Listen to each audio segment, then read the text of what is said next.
Welcome back to ASBR Boxing's YouTube channel. I'm delighted as always to be joined by Elliott. We're looking at a massive featherweight fight this weekend. Obviously, we are talking about, of course, the IBF champion. Luis Alberto Lopez is back in action this weekend as he faces Joey Gonzalez, kind of a gatekeeper at world level, being in some huge fights himself.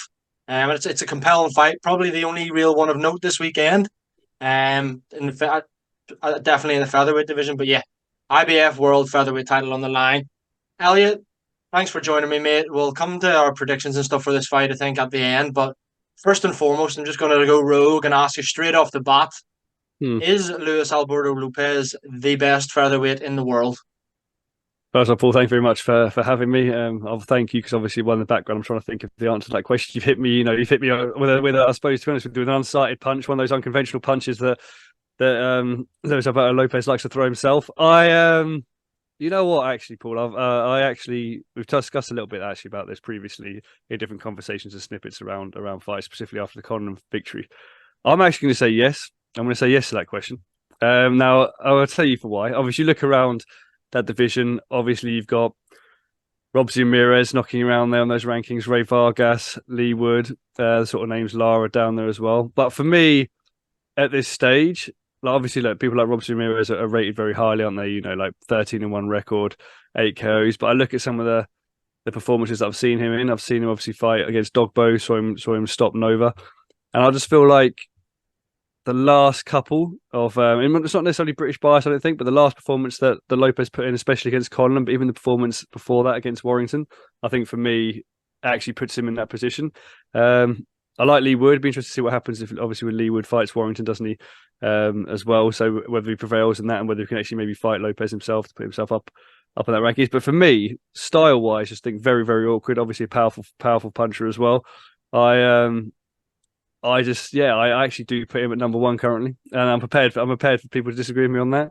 But for me, he is number one, yeah, in the featherweight division at this current time. Fair play to you, sticking your neck on the line there. And you know what? A few things you said there, I completely agree with. Whether or not I think he's the best, I'll come to that in a minute. But things that you were saying there, you look at the Warrington fight in Leeds, and then obviously the Conlan fight in Belfast. There's his last two fights. Um, ripping the title from the champion in Leeds in his own backyard, then first defence and in the cauldron of Belfast and Conlan's backyard and winning via knockout emphatically there as well. Like, not very many champions do that. Obviously, we're looking at like Usyk kind of level of when he was champion down at cruiserweight. That's kind of the same thing that Luis Alberto Lopez is doing here.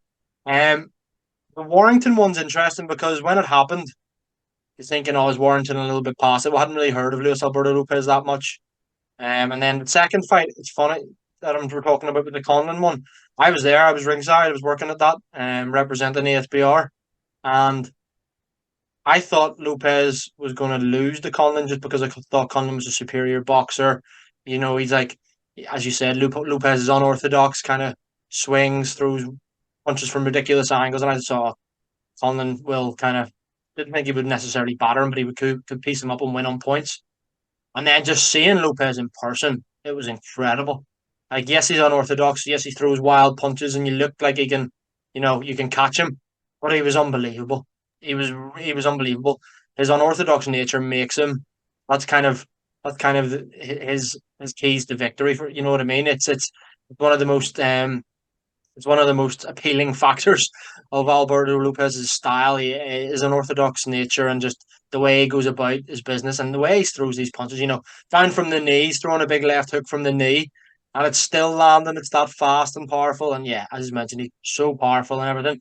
Whether or not I think he's the best, well, he's definitely top three for me. I know on BoxRec he's four, I think he is. But you look at, I love Lee Wood. I'm Lee Wood's number one fan. I think Luis Alberto Lopez is better than Lee Wood. It pains me to say. Robeisy Ramirez, again, he's obviously the WBO champion. It's an interesting one as well, I think. I'd love to see that fight. You got Ray Vargas. I believe he's still the WBC champion, even though he moved up to Super Feather and lost to Foster. I still believe he holds the title. The one though that I think's the best, who is not actually the world champion, is Brandon Figueroa. Funnily enough, who obviously his only defeat was to Stephen Fulton. down, and obviously we know Fulton's been beaten by Nunez since then. But that was a really close fight, and then Figueroa has just stepped up to featherweight, and he's looked incredible in his one or two fights that he's been there. So I think he could be the problem, whether or not he becomes world champion soon. I like to think Figueroa will get a world title shot next, whether that be against. It's unlikely to be the WBA, obviously with Wood, because the winner of Wood Warrington is going to have to fight the scary mandatory. Um, Ramirez maybe fighting Figueroa. I'm not so sure, but yeah. In short, I think I can't disagree with you or in too many aspects of what you've said there, Elliot.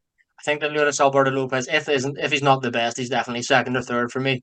But yeah, he's a he's an interesting fighter and one I'm looking forward to watching him in action this weekend. That leads me on kind of to my second question. This fight against Joey Gonzalez. Gonzalez 26-3. Had three defeats had come to Shakur Stevenson, Emmanuel Navarrete, and Isaac Dugby. Um, do you think Lopez beats Gonzalez handily? If so, does he win the fight via stoppage and be the first man to stop Gonzalez? And leading into that, another one. Where does Lopez go if he does win? Is it unifications next in 2024? You've hammered me there. In the sense that you've asked me for whether he stops him. I think I'm going to back Lopez. Yeah, I'm going to back Lopez simply because obviously like Navarrete and Stevenson, in some ways I kind of not discount those, but kind of they're acceptable losses. Aren't they? They're both obviously world champions. Because Stevenson obviously is looking to move through the divisions and probably will become undisputed or unified champion at certain divisions as well. So not criticising anyone for losing that on points, and Navarrete as well when he turns up. We've seen it recently when he turns up and he's on song. Perfectly happy to accept a loss there. Dogbo one's a bit interesting, but again, like you say, didn't stop him. I expect Alberto Lopez to win. Yes. Do I expect a stoppage? I mean, we saw him really carry power, didn't we, in that Conlan fight? Like really sort of batter Conlan around the ring, but then his KO percentage isn't that high. So it's like in some ways, I feel like if someone wants to sit in and like make it a tough night for him, and obviously like maybe I can't necessarily predict it, but then he obviously throws from like those outrageous angles as well. So for me, that's a tough one. If I was a betting man, basically my answer is I don't know. But if I was a betting man, you said to me, right, 10 quid, where are you going? For all the punters out there, 160 for those who like to, £1.60 for those who don't like to get too heavily involved. I think I would probably say yes. I actually probably would back a stoppage for Lopez, actually, to be perfectly honest, but it'd be a late stoppage. And then after this, I think, to be honest with you, I want to see one though. Look, from a British interest, I'd love Lee Wood to beat Warrington, frankly, and then fight Lopez next. I would love to see that fight, but equally, I would actually love to see Lopez, some of the style of Lopez, in with someone like Lara as well. I think that'd be a hell of a fight, just for the way that, like, the actual kind of, like we said before, the styles they have, the unconventional nature of their punching, the fact that hooks tend to come from the hip and just like sometimes unsighted and just tend to land. So I'd actually like to see that if I didn't see that that Wood fight. But those are the two actually I'd really like to see. Robson Ramirez, I think for me, is obviously, obviously fighters can have a successful career. But for my actual personal preference, I'd like to see those two fights before that. But if not, if I had to go third down the line, the bronze one, I'd like to see a potential unification with Robson Ramirez. Yeah, I can't disagree again with what you've said there, mate. Think that I agree. I think Lopez is going to win. Stoppage. I think that the Conlan stoppage was so emphatic because, for some unknown reason, Conlan went in there thinking he was a puncher and that he could trade with Lopez, which he obviously isn't, and just held his feet. So I think Gonzalez probably isn't stupid. He's obviously gone the distance in his three defeats against those elite fighters, Shakur Stevenson, and Navarrete's a big puncher, obviously, as well. So I think this could go late. I wouldn't be surprised if Lopez won this on points, to be honest. It wouldn't really surprise me because I don't think Gonzalez is going to be silly and just stand and trade. But whether he can evade Lopez's clubbing shots from wild angles remains to be seen. I'd probably lean towards points. But yeah, it's I suppose not 100% confident in that prediction at all. And then in terms of where he goes next, I'd love to see that Wood fight. I don't think that would happen next because of, I think Wood's already getting a ball to fight Warrington here before having to fight the mandatory. So I think he's going to definitely have to fight the mandatory next, or Warrington if he is to prevail against Wood. But yeah, I'd love to see the Lara fight, obviously an all Mexican fight. I know Lara potentially moving up because he missed weight against Lee Wood in the rematch, and whether he fights at featherweight or not remains to be seen. But imagine that one in Mexico. That would be huge. A week homecoming for Lopez against the fellow Mexican. That makes sense, doesn't it? But yeah, other than that, I'd love to see him, unifications, Ramirez, Vargas, or even a defense against Brandon Figueroa. I completely agree, mate. Some huge fights to be made at featherweight. Of that, there is no doubt. Unfortunately, though, that's all we have time for. My friend, thanks very much for joining me. As always, I'm previewing Luis Alberto Lopez against Joey Gonzalez this weekend.